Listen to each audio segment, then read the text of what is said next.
রমজানের শেষ 10 দিন জুতা কেনার জন্য আল্লাহ দিছিল? কথা বলেন না কেন? শেষ 10 দিন শাড়ি গহনা কিনবার জন্য আল্লাহ দিছিল?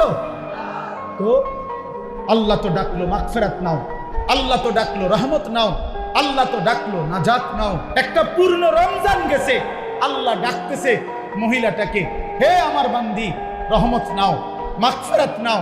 শেষ দশকে আল্লাহ ডেকে বলে, আমার ইমানদার বান্দি নাও, জাহান্নাম থেকে মুক্তির পরওয়ানা নাও।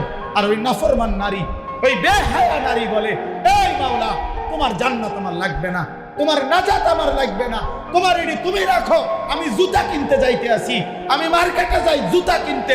মনে রাখিস তোরে জুতা দিয়া পিটবে, জুতা দিয়া, জুতা দিয়া পিটবে, জুতা দিয়া বললাম। বেহায়া নারী মনে রাখিস, তোরে জুতা দিয়া পিটবে, তোরে ফেরেশতা জুতা দিয়া পিটবে। কার আহ্বান প্রত্যাখ্যান করবে? রমজানের শেষ 10 দিন জুতা কেনার জন্য আল্লাহ দিছিল? কথা বলেন না কেন? শেষ 10 দিন শাড়ি গহনা কিনবার জন্য আল্লাহ দিছিল? তো আল্লাহ তো ডাকলো মাগফিরাত নাও, আল্লাহ তো ডাকলো রহমত নাও, আল্লাহ তো ডাকলো নাজাত নাও। তুমি কও না আমার এডি লাগতো না, আমার জুতা, আমার দরকার জুতা।